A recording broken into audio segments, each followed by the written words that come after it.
Okay आजको हाम्रो topic छ rules to draw DFD diagrams है। अब त्यो भन्दा अगाडि चाहिँ हामीले लास्ट टाइम के पढ्यौ भन्दाखेरि चाहिँ सिस्टम डिजाइन गर्दाखेरि चाहिँ there are various methods in which you can design your system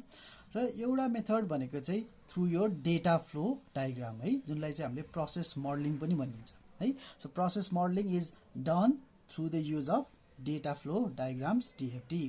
र DFD बनाउनलाई DFD डायग्राम बनाउनलाई चाहिँ हामीसँग चाहिँ वी हेभ गट 4 सिम्बल्स है, process, entity, data store and data flow है। सो प्रोसेस भन्ने बित्तिकै takes input, does some work on it and produces output र यसको तपाईको सिम्बल भनेको चाहिँ सर्कल अर रेक्ट्याङ्गल हुने भयो। And secondly we have got entity that is the source or destination of data and it is external to the system है, यसको symbol is your rectangle र नेक्स्ट सिम्बल भनेको चाहिँ data स्टोरको छ र डेटा स्टोर भन्ने बित्तिकै हामीले के बुझ्छौँ भन्दाखेरि it is a place where you can store your data. And lastly we have got symbol for your data flow है। सो डेटा फ्लो चाहिँ कहाँबाट कुन प्रोसेसमा डेटा फ्लो भइरहेछ त्यो देखाउनलाई चाहिँ हामीले के गर्छौँ, एउटा एरो सिम्बल युज गर्छौँ र त्यसको माथि चाहिँ कुन डेटा फ्लो भइरहेछ त्यसको चाहिँ नेमिङ गर्ने भयो। ओके सो अब यो सिम्बल भइसकेपछि के छ भन्दाखेरि चाहिँ we can draw our DFD diagram. तर त्योभन्दा अगाडि के छ भन्दाखेरि चाहिँ there are certain rules that you need to follow before you can draw your DFD diagrams. Let's take a look at them है। सो फर्स्ट रुल नम्बर 1 है। So एउटा मसँग प्रोसेस रहेछ। So I have got your process. Okay so let's name that process 1.0 and यो प्रोसेसको name चाहिँ process 1। यो प्रोसेसले के गरिरहेछ भन्दाखेरि चाहिँ तपाईको एउटा A भन्ने डेटा आउटपुटको रूपमा दिइरहेछ र B भन्ने डेटा चाहिँ के भइरहेछ आउटपुटको रूपमा दिइरहेछ है। So it is producing some output है। अब यस्तो प्रोसेस हुन सक्छ होला त, हेर्नुस् त प्रोसेस भन्ने बित्तिकै फंक्सन भन्ने बुझ्नुस् है। यो फंक्सनले के इनपुटै नलिकन के गरिरहेछ हाम्रो आउटपुट जेनेरेट गरिरहेछ है। सो इनपुटै नदिकन it is just creating output है। सो यसलाई त हामीले के भयो भन्दा दिस कल योर मिराकल है। सो यस्तो मिराकल चाहिँ हुन सक्दैन है। सो कुनै इनपुट नदिकन प्रोसेसले आउटपुट मात्रै निकाल्न सक्दैन। So first rule is a process should have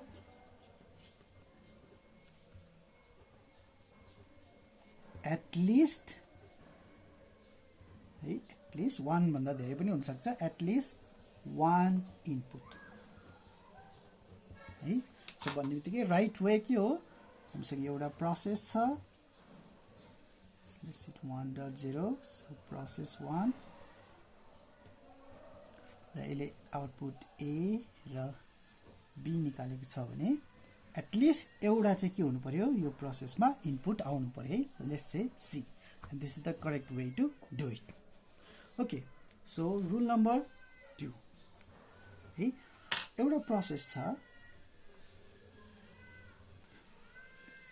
so let's say 1.0 प्रोसेसको नाम PROCESS प्रोसेस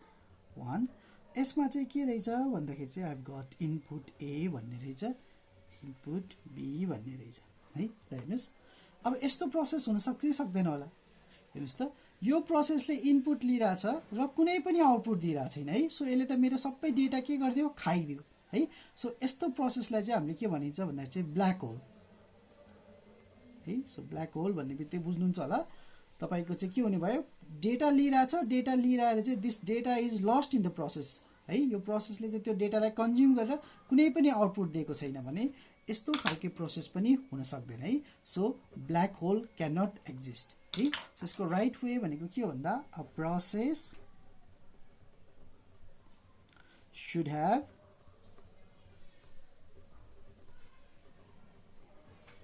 एटलिस्ट है, एउटा भन्दा धेरै पनि हुन सक्छ तर एटलिस्ट वान के हुनु पर्यो आउटपुट है। सो यसको करेक्ट फर्म के भयो, हामीसँग एउटा प्रोसेस छ 1.0 यसको प्रोसेस 1 भन्ने नेम होला। सो इनपुट आइरहेछ लेट्स से A बी भने एटलिस्ट के गर्नु पर्यो यो प्रोसेसले चाहिँ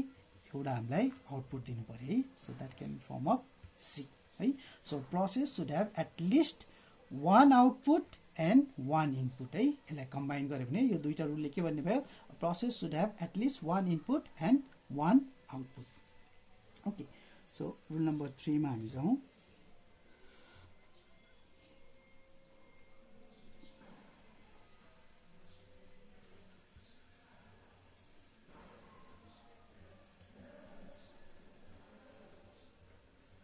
सो हामीसँग एउटा डेटा स्टोर छ र के रहेछ भन्दाखेरि चाहिँ अर्को पनि हामीसँग डेटा स्टोर रहेछ है so that is data store 1 त्यसो data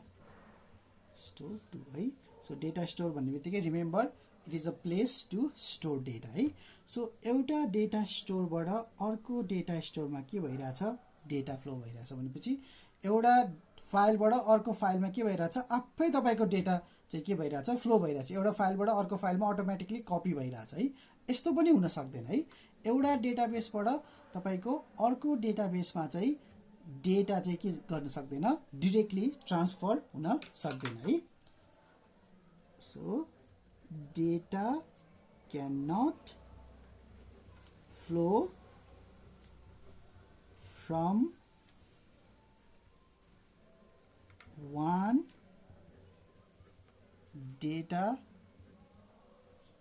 store to another without a process being involved.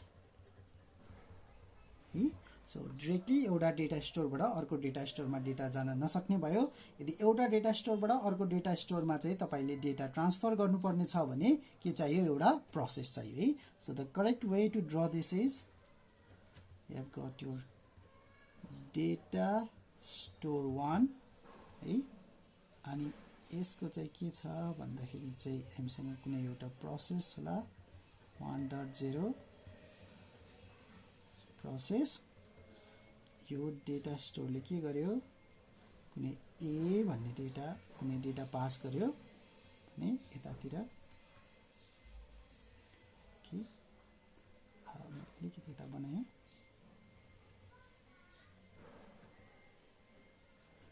यो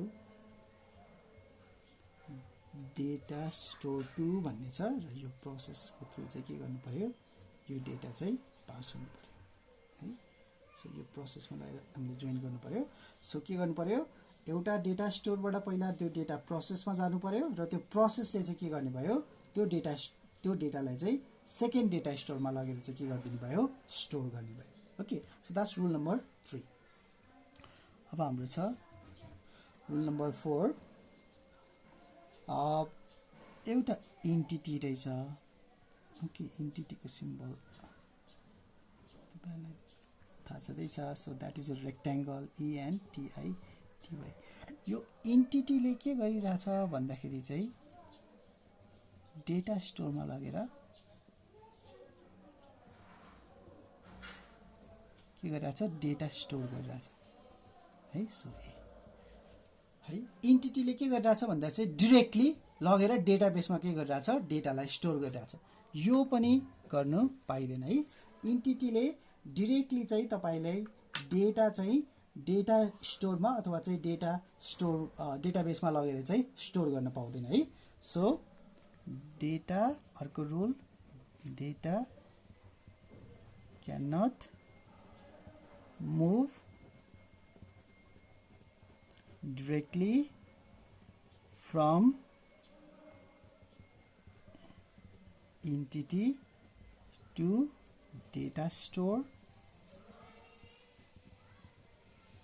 without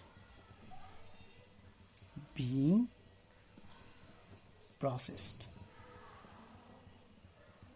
ठीक है के हुनु पर्यो यसको करेक्ट डायग्राम चाहिँ कस्तो हुने भयो एन्टिटी छ एन्टिटीले केही डेटा सेभ गर्नु छ भने के गर्नु पर्यो फर्स्टमा चाहिँ त्यो डेटालाई चाहिँ एन्टिटीले के गर्नु पर्यो एउटा प्रोसेसमा लगेर चाहिँ दिनु पर्यो सो प्रोसेस 1 र यो प्रोसेसले चाहिँ अब के गर्ने भयो यो डेटा चाहिँ के गर्ने भयो डेटा स्टोरमा लगेर चाहिँ राख्ने भयो है सो डेटा स्टोर है सो बी है सो इन्टिटीबाट कुनै डेटा स्टोर गर्नु पर्यो भने के गर्नु पर्यो फर्स्टमा चाहिँ इन्टिटीले प्रोसेसलाई दिनु पर्यो र यो प्रोसेसले लगेर के गर्ने भयो डेटा स्टोरमा चाहिँ त्यो डेटा सेभ गर्ने भयो सो दैट इज नम्बर 4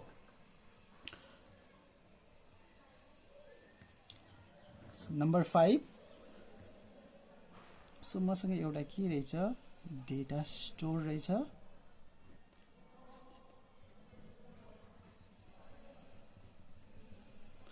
र डेटा स्टोरले यो डेटा डाइरेक्टली कसलाई दिइराछ एन्टिटीलाई दिइराछ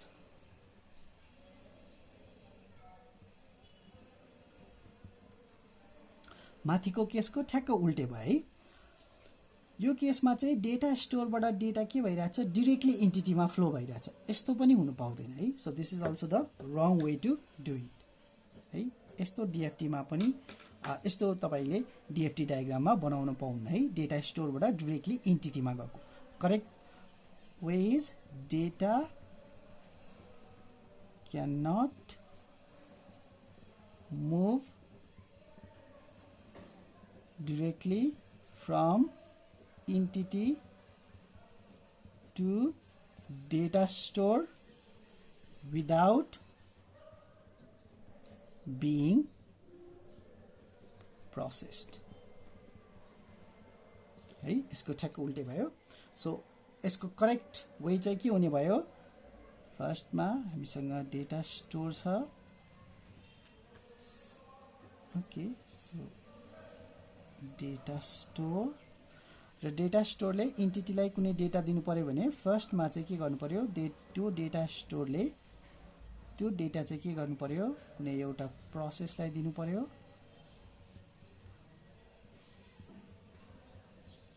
प्रोसेस 1 र यो प्रोसेसले चाहिँ लगेर के गर्ने भयो तपाईको एन्टिटीलाई चाहिँ डेटा दिने भयो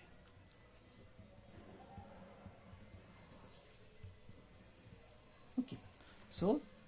this is your 5th rule. है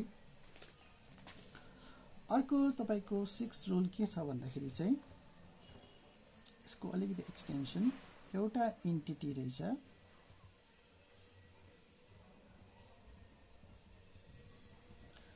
र तपाईको सेकेन्ड एन्टिटी पनि रहेछ है सो एउटा एन्टिटीले अर्को एन्टिटीलाई डाइरेक्टली डेटा सेन्ड गर्न पाउँदैन है so let's say that's entity 1 र एन्टिटी 2 भन्ने रहेछ सो एन्टिटी 1 ले चाहिँ एन्टिटी 2 लाई डाइरेक्टली डेटा सेन्ड गर्न पाउँदैन है रिमेम्बर एन्टिटी भन्ने बित्तिकै तपाईको के हो युजर भन्ने बुझ्नुस् तपाईको एउटा युजरले अर्को युजरलाई डाइरेक्टली डेटा सेन्ड गर्छ भने हाम्रो सिस्टमको त के युजै भएन है डाइरेक्टली युजरले डेटा एक्सचेन्ज गर्छ भने हाम्रो सिस्टमको त कुनै युजै भएन सो त्यही भएर यो चाहिँ तपाईले देखाउनु पाउनुहुन्न है so the correct way is अथवा रुल चाहिँ के हो भन्दा चाहिँ data can not move between entities without a process being involved है सो कुनै एउटा एन्टिटीबाट के गर्नु पर्यो एन्टिटी 1 छ यो एन्टिटीले कुनै तपाईको सेकेन्ड एन्टिटीलाई केही डेटा पठाउनु पर्यो भने फर्स्टमा चाहिँ यो एन्टिटीले डेटा केलाई पठाउनु पर्यो एउटा प्रोसेसलाई पठाउनु पर्यो सपोज यो प्रोसेसको नेम चाहिँ प्रोसेस 1 छ र यो प्रोसेसले चाहिँ के गर्ने भयो यो डेटा चाहिँ तपाईको एन्टिटी 2 लाई पठाउनु भयो है यहाँ यसो नोटिस गर्नुभयो भने मैले यहाँ ए आको छ र यताबाट प्रोसेसले चाहिँ बी पठाइराछ हैन सो त्यो के भनेको सिम्पली तपाईको यो आको डेटालाई चाहिँ उले सम प्रोसेसिङ गरेर चाहिँ के गर्यो भन्दा चाहिँ तपाईको आउटपुटको रूपमा चाहिँ उले प्रोवाइड गर्यो है so this are the 6 rules that you need to follow while creating your DFD diagram है। यो बाहेक पनि तपाईको couple of rules छ। So rule number 7 लाई हेरौं।